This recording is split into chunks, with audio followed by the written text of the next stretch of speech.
Hola, bienvenidos a nuestro podcast La Biblia en un año, episodio 146.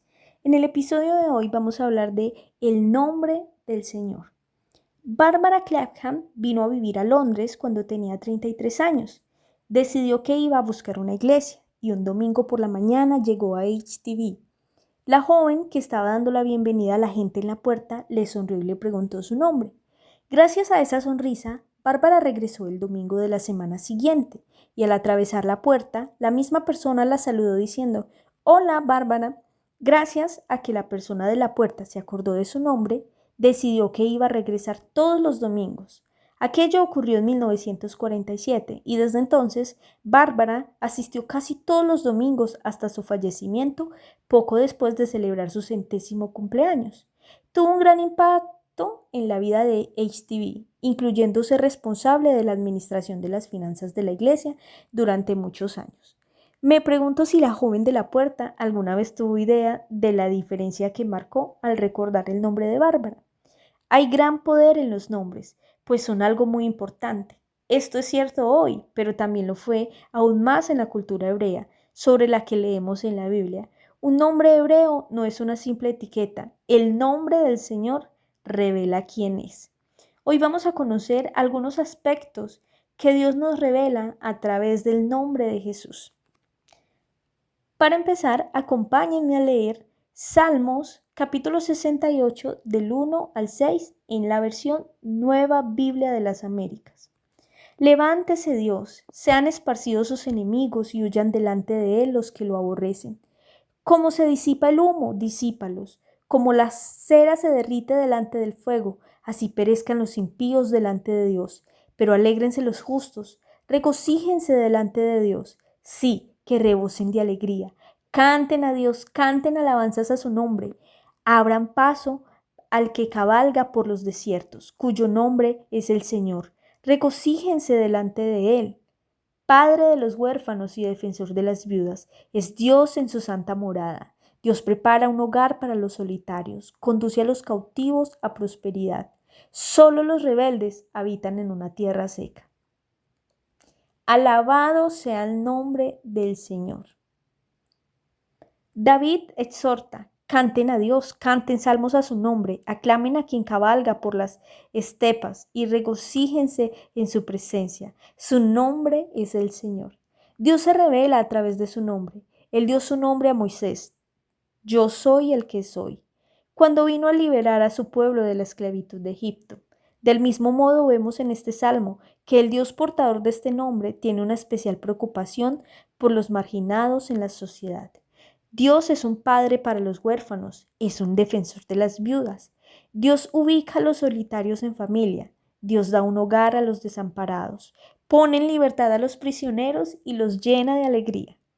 Una de las maneras de honrar el nombre del Señor es amar y servir a los marginados, las viudas y los huérfanos, los solitarios, los desamparados y los que están en prisión. Oremos. Señor, alabo tu nombre y te pido que pueda honrar tu nombre a través de mi vida, demostrando tu amor, tu misericordia y tu cuidado a las personas que otros ignoran y menosprecian. Amén. Para mirar el siguiente punto de lo que nos revela el nombre de Jesús, les invito a que me acompañen al Evangelio de Juan, capítulo 16, versículos 5 al 33. Por ahora voy al que me envió, y ninguno de ustedes me pregunta: ¿a dónde vas? Pero porque les he dicho estas cosas, la tristeza ha llenado su corazón. La obra del Espíritu Santo. Pero yo les digo la verdad, les conviene que yo me vaya, porque si no me voy, el Consolador no vendrá a ustedes, pero si me voy, se lo enviaré. Y cuando Él venga, convencerá al mundo de pecado, de justicia y de juicio. De pecado porque no creen en mí, de justicia porque yo voy al Padre y ustedes no me verán más, y de juicio porque el príncipe de este mundo ha sido juzgado. Aún tengo muchas cosas que decirles, pero ahora no las pueden soportar. Pero cuando Él, el Espíritu de verdad, venga, los guiará a toda la verdad, porque no hablará por su propia cuenta, sino que hablará todo lo que oiga y les hará saber lo que habrá de venir. Él me glorificará porque tomará de lo mío y se lo hará saber a ustedes. Todo lo que tiene el Padre es mío, por eso dije que Él toma de lo mío y se lo hará saber a ustedes. Un poco más y ya no me verán, y de nuevo un poco y me verán. Entonces algunos de sus discípulos se decían unos a otros, ¿qué es esto que nos dice? Un poco más y no me verán, de nuevo un poco y me verán. Porque yo voy al Padre. Por eso decían, ¿qué es esto que dice? ¿Un poco? No sabemos de qué habla.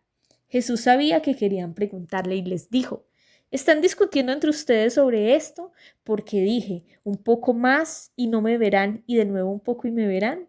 En verdad les digo que llorarán y se lamentarán, pero el mundo se alegrará. Ustedes estarán tristes, pero su tristeza se convertirá en alegría. Cuando la mujer está para dar a luz, tiene aflicción, porque ha llegado su hora. Pero cuando da a luz al niño, ya no se acuerda de la angustia por la alegría de que un niño haya nacido en el mundo. Por tanto, ahora ustedes tienen también aflicción. Pero yo los veré otra vez, y su corazón se alegrará, y nadie les quitará su gozo. En aquel día no preguntarán nada. En verdad les digo que si piden algo al Padre en mi nombre, Él se lo dará. Hasta ahora nada han pedido en mi nombre. Pidan y recibirán, para que su gozo sea completo. Estas cosas les he hablado en lenguaje figurado. Viene el tiempo cuando no les hablaré más en lenguaje figurado, sino que les hablaré del Padre claramente. En ese día pedirán en mi nombre, y no les digo que yo rogaré al Padre por ustedes, pues el Padre mismo los ama, porque ustedes me han amado y han creído que yo salí del Padre. Salí del Padre y he venido al mundo. De nuevo dejo el mundo y voy al Padre. Sus discípulos le dijeron, ahora hablas claramente y no usas lenguaje figurado. Ahora entendemos que tú sabes todas las cosas y no necesitas que nadie te pregunte. Por esto creemos que tú viniste de Dios. Jesús les respondió, ¿ahora creen? Miren, la hora viene y ha llegado, en que serán esparcidos cada uno por su lado y me dejarán solo. Y sin embargo, yo no estoy solo, porque el Padre está conmigo. Estas cosas les he hablado para que en mí tengan paz. En el mundo tienen tribulación, pero confíen, yo he vencido al mundo. Ahora les pido que me acompañen allí en el siguiente capítulo, en Juan, capítulo 17, versículos del 1 al 5. Estas cosas habló Jesús y alzando los ojos al cielo dijo, Padre, la hora ha llegado, glorifica a tu Hijo para que el Hijo te glorifique a ti, por cuanto le diste autoridad sobre todo ser humano, para que Él dé vida eterna a los que le has dado. Y esta es la vida eterna, que te conozcan a ti, el único Dios verdadero, y a Jesucristo, a quien has enviado. Yo te glorifiqué en la tierra, habiendo terminado la obra que me diste que hiciera, y ahora glorifícame tú, Padre, junto a ti, con la gloria que tenía contigo antes que el mundo existiera. Estos pasajes nos revelan que hay poder en el nombre del Señor. ¿Sabes cuánto poder hay en el nombre de Jesús? Cuando Jesús deja a sus discípulos, les señala, ciertamente les aseguro que mi Padre les dará todo lo que le pidan en mi nombre. Hasta ahora no han pedido nada en mi nombre. Pidan y recibirán, para que su alegría sea completa. En aquel día pedirán en mi nombre. Cuando acudimos a Dios en oración, no pedimos en nuestro nombre, sino en el nombre de Jesús. Por nuestra cuenta no tenemos derecho a pedir nada, pero Jesús, por medio de la cruz y la resurrección, ha hecho posible que tengas acceso a Dios en su nombre. Orar en el nombre de Jesús consiste en ponerte en sintonía con Jesús. Al hacer esto, tus oraciones se armonizan con los deseos de Dios para tu vida y puedes orar para que se haga su voluntad. Se trata de algo que no puedes hacer por tu cuenta. Necesitas el Espíritu Santo. Jesús le dice a los discípulos que es una ventaja que Él se vaya, porque si no lo hago, el consejero, el amigo, no vendrá a ustedes. En cambio, si me voy, se los enviaré a ustedes. Jesús solo podía estar en un lugar a la vez. Ahora por su Espíritu puede estar contigo y conmigo como nuestro amigo y ayudarte todo el tiempo donde quiera que vayamos. El Espíritu Santo convencerá al mundo de su culpabilidad, fundamentalmente porque las personas no creen en Jesús, y nos guiará toda la verdad. Cada vez que nos salimos del camino o tomamos la dirección equivocada, el Espíritu Santo nos convence. Sentimos en nuestro espíritu que lo que estamos haciendo no está bien. El Espíritu Santo nunca nos condena, Romanos 8:1. nos convence para arrepentirnos y así tomar la dirección correcta. Él te guía, sostiene y fortalece para que vuelvas más parecido a Jesús. Él te guía hasta la verdad plena, que es revelada por el Espíritu de la verdad. Entre otras cosas, revela la verdad sobre ti y la verdad te hace libre. Jesús te promete 3 cosas: gozo en medio del luto y el dolor. De cierto les digo que ustedes llorarán y lamentarán, pero el mundo se alegrará. Ustedes tendrán angustia, pero su angustia se convertirá en gozo. La justicia prevalecerá, el mal no tendrá la última palabra. Cuando Jesús resucitó de entre los muertos, el gozo de los discípulos fue tan grande que ensombreció completamente su dolor, como una madre que ha dado a luz a un bebé y olvida la angustia del nacimiento. Amor en medio del odio. Eres amado aun cuando el mundo los aborrece. Jesús te dice que el Padre mismo los ama porque me han amado y han creído que yo he venido de parte de Dios. El Espíritu de la verdad revelará el amor total del Padre hacia ti.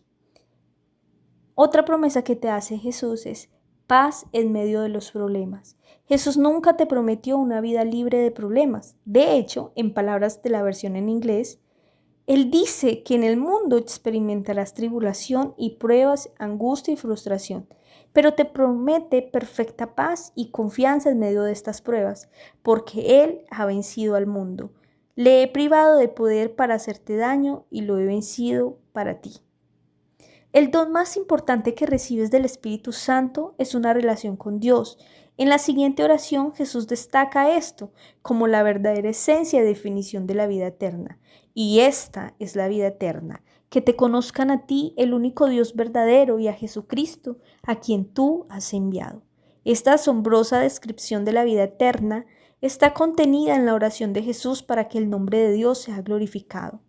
Todo lo que Jesús hizo mientras estuvo aquí en la tierra, así como nuestra relación con el Padre a través de Jesús, son algo que está ordenado en última instancia para la gloria del nombre de Dios. Amén. Oremos. Señor, nunca podré agradecerte lo suficiente el inmenso privilegio de poder orar en el nombre de Jesús. Hoy oro en tu nombre, nombre que es sobre todo nombre, y esa es la confianza que tenemos, que si pedimos algo en tu nombre, tú nos oyes. Gracias por la maravillosa promesa que nos diste, el Espíritu Santo, el Consolador, el Espíritu de verdad. Gracias, Padre, porque Él nos revela tu esencia. En el nombre de Jesús. Amén. Continuamos para ver el tercer aspecto que se nos revela a través del nombre de Jesús. Vamos al primer libro de Samuel, capítulo 17, versículos del 38 al 58. Saúl vistió a David con sus ropas militares, le puso un casco de bronce en la cabeza y lo cubrió con una armadura. David se ciñó la espada sobre sus ropas militares y trató de caminar, pues no se las había puesto antes. Entonces David dijo a Saúl: no puedo caminar con esto, pues no tengo experiencia con ellas. David se las quitó y tomando su cayado en la mano, escogió del arroyo 5 piedras lisas y las puso en el saco de pastor que traía, en el zurrón, y con la honda en la mano se acercó al filisteo. Victoria de David y del pueblo. El filisteo vino y se fue acercando a David con su escudero delante de él. Cuando el filisteo miró y vio a David, lo tuvo en poco, porque era muchacho, rubio y bien parecido.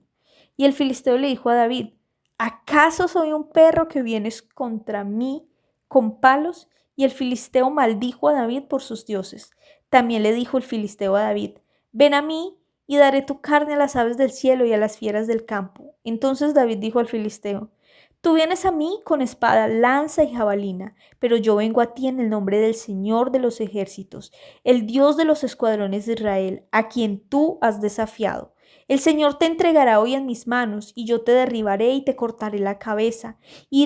Daré hoy los cadáveres del ejército de los filisteos a las aves del cielo y a las fieras de la tierra, para que toda la tierra sepa que hay Dios en Israel, y para que toda esta asamblea sepa que el Señor no libra ni con espada ni con lanza, porque la batalla es del Señor, y Él los entregará a ustedes en nuestras manos. Sucedió que cuando el filisteo se levantó y se fue acercando para enfrentarse a David, éste corrió rápidamente hacia el frente de batalla para enfrentarse al filisteo. David metió la mano en su saco, sacó de él una piedra, la lanzó con la honda e hirió al filisteo en la frente. La piedra se hundió en su frente y Goliat cayó en tierra sobre su rostro. Así venció David al filisteo con una honda y una piedra, e hirió al filisteo y lo mató. Pero no había espada en la mano de David. Entonces David corrió y se puso sobre el filisteo. Tomó su espada, la sacó de la vaina y lo mató, cortándole la cabeza. Con ella, cuando los filisteos vieron que su campeón estaba muerto, huyeron. Y levantándose los hombres de Israel y de Judá, gritaron y persiguieron a los filisteos hasta el valle y hasta la puerta de Ecrón. Los filisteos muertos estaban tendidos a lo largo del camino a Saharaim, aún hasta Gat y Ecrón. Los israelitas regresaron de perseguir a los filisteos y saquearon sus campamentos. Entonces David tomó la cabeza del filisteo y la llevó a Jerusalén, pero puso sus armas en la tienda. Cuando Saúl vio a David salir contra el filisteo, dijo a Abner, el comandante del ejército: Abner, ¿de quién es hijo este joven? Y Abner dijo: por su vida, oh rey, no sé. Cuando regresó David de matar al filisteo, Abner lo tomó y lo llevó ante Saúl, con la cabeza del filisteo en su mano, y Saúl le dijo: joven, ¿de quién eres hijo? Y David respondió: yo soy hijo de su siervo Isaí, el de Belén. Ahora continuamos ahí mismo en el primer libro de Samuel, capítulo 18, versículos del 1 al 7, y luego continuamos del 10 al 30. Amistad de David y Jonatán. Aconteció que cuando David acabó de hablar con Saúl, el alma de Jonatán quedó ligada al alma de David, y Jonatán lo amó como a sí mismo. Y Saúl tomó a David aquel día y no lo dejó volver a la casa de su padre. Entonces Jonatán hizo pacto con David, porque lo amaba como a sí mismo. Jonatán se quitó el manto que llevaba puesto y se lo dio a David con sus ropas militares, incluyendo su espada, su arco y su cinturón. David salía a donde quiera que Saúl le enviaba y prosperaba. Saúl lo puso sobre hombres de guerra, y esto fue agradable a los ojos de todo el pueblo y también a los ojos de los siervos de Saúl. Envidia de Saúl. Y aconteció que cuando regresaban, al volver David de matar al filisteo, las mujeres de todas las ciudades de Israel salían cantando y danzando al encuentro del rey Saúl, con panderos, con cánticos de júbilo y con instrumentos musicales. Las mujeres cantaban mientras tocaban y decían: Saúl ha matado a sus miles y David a sus 10,000.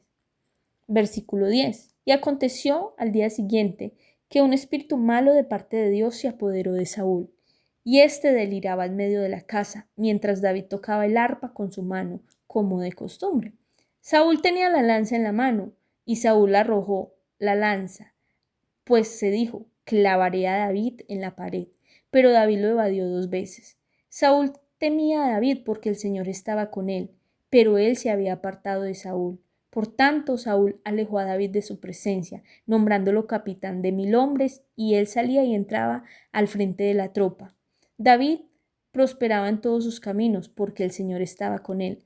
Cuando Saúl vio que él prosperaba mucho, le tuvo temor. Pero todo Israel y Judá amaban a David, porque él salía y entraba delante de ellos. Entonces Saúl dijo a David: mira, te daré por mujer a Merab, mi hija mayor, con tal que seas hombre valiente y pelees las batallas del Señor. Pues Saúl se decía: no será mi mano contra él, sino sea contra él la mano de los filisteos. O sea, Saúl no quería matar directamente a David, pero quería que lo mataran los filisteos. Y David respondió a Saúl: ¿quién soy yo? ¿O quién es mi vida? ¿O quién es la familia de mi padre en Israel para que yo sea yerno del rey? Pero llegado el tiempo para que Merab, hija de Saúl, debía ser dada a David, esta fue dada por mujer a Adriel, el Meulatita. Mical, la otra hija de Saúl, amaba a David. Cuando se lo informaron a Saúl, el asunto le agradó. Y Saúl se dijo: se la daré para que le sirva de lazo y para que la mano de los filisteos sea contra él. Saúl pues dijo a David por segunda vez: serás mi yerno hoy. Entonces Saúl ordenó a sus siervos: hablen en secreto a David y díganle: el rey se deleita en ti y todos sus siervos te aman. Ahora pues es yerno del rey. Así que los siervos de Saúl hablaron estas palabras a oídos de David, pero David dijo, ¿Les parece poca cosa llegar a ser yerno del rey, siendo yo un hombre pobre y de poca estima? Y los siervos de Saúl le informaron conforme estas palabras que David había hablado. Entonces Saúl dijo, así dirán a David, el rey no desea dote alguna, sino 100 prepucios de los filisteos, para tomar venganza de los enemigos del rey. Pero Saúl pensaba hacer caer a David por mano de los filisteos. Cuando sus siervos contaron a David estas palabras, agradó a David llegar a ser yerno del rey. Y antes que el plazo se cumpliera, se levantó David y se fue con sus hombres y mató 200 hombres de entre los filisteos. Entonces David trajo sus prepucios y se los dio todos al rey, a fin de ser yerno del rey. Y Saúl le dio a su hija Mical por mujer. Cuando Saúl vio y comprendió que el Señor estaba con David y que su hija Mical lo amaba, temió Saúl aún más a David. Y Saúl fue siempre enemigo de David. Y salían los capitanes de los filisteos a campaña, y sucedía que cada vez que salían, David se comportaba con más sabiduría que todos los siervos de Saúl, por lo cual su nombre era muy estimado. El tercer aspecto que se nos revela del nombre de Jesús es que hay protección en el nombre del Señor. David se dio cuenta que la mejor protección no era la armadura de Saúl, sino el nombre del Señor. Al principio trató de enfrentarse a Goliat usando la armadura de Saúl. Entonces se dio cuenta, no puedo andar con todo esto, no estoy acostumbrado a usarlo. Así que en una elección de vida se quitó la armadura, decidió ser él mismo. No es bueno ponerse la armadura de otra persona. Cuando tratamos de presentarnos como si fuéramos otra persona, siempre resulta algo artificial y antinatural. Hay gran poder en ser genuinos. Oscar Wilde exhortó, sé tú mismo, los demás puestos ya están ocupados. Cuando eres tú mismo, despliegas todo tu potencial al máximo. Como indicó Catalina de Siena, sé aquel que Dios quiere que seas e incendiarás el mundo. David tenía una preocupación por el nombre de Dios y su vindicación. Dijo a Goliat, tú vienes contra mí con espada, lanza y jabalina, pero yo vengo contra ti en el nombre del Señor. Se dio cuenta de las limitaciones de los esfuerzos humanos. Él confiaba en su Dios, cuyo nombre solo es suficiente para golpear a la persona más fuerte de la tierra. Estaba dispuesto a confiar en el nombre del Señor ante una oposición enorme. Puede que te tengas que enfrentar a una gran oposición, pues el mundo en el que vives puede parecer enormemente poderoso y abrumador en comparación con él. Puedes sentirte débil e inadecuado, pero sal en el nombre de Dios, dándote cuenta de tus limitaciones y aún así confiado en él para reivindicar su nombre.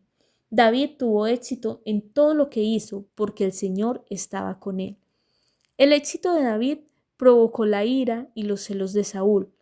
Como Joyce Meyer señala, Dios siempre pone alrededor a alguien que es como papel de lija para suavizar nuestros bordes ásperos. Se trata de una prueba que tiene lugar antes de que seas promovido. Si quieres liderar, debes primero servir en circunstancias que pueden no ser ideales y aprender a comportarte sabiamente. Esto nos prepara para ser usados por Dios al máximo. Dios le dio más éxito a David. Y es interesante anotar que fue debido a su preocupación por el nombre de Dios como el nombre de David llegó a ser muy famoso, pero ese no era su objetivo o intención ni el centro de su vida.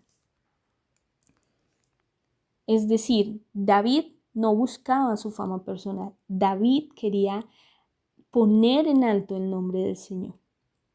Oremos entonces. Señor, que tu iglesia en este país esté llena de personas que con un corazón genuino adoran e invocan tu nombre, que cada cosa que hagamos esté centrada en ti, para que todos los rincones de nuestra sociedad sean alcanzados por tu presencia y nuestro país glorifique tu nombre. Amén. Recordemos entonces que el nombre de Jesús es digno de ser alabado y podemos alabarlo por medio de nuestra vida, usándola en beneficio de quienes más lo necesitan. Hay poder en el nombre de Jesús, porque Jesús nos da acceso al Padre. A través de Él podemos ser escuchados. Nuestra oración por sí misma sería insuficiente, pero el nombre de Jesús nos permite ser escuchados. El nombre de Jesús nos protege. Aunque se levante guerra contra nosotros, aunque nos veamos pequeños frente a los problemas de la vida, podemos confiar que somos fuertes en su nombre, y cuando lo honramos, Él nos honra. No se trata de nosotros, se trata de Él, y Él pelea nuestras batallas. Amén. La pastora Pipa añade: las amistades son maravillosas. El alma de Jonatán se quedó ligada a la de David. Eran verdaderamente almas gemelas, una amistad entrañable. Es algo tan satisfactorio tener el apoyo de amigos que te quieren y están contigo en los momentos difíciles y rían contigo en los buenos. Hace una gran diferencia. Las amistades son algo que perdurarán para siempre.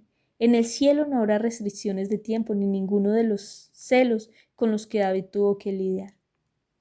Amén.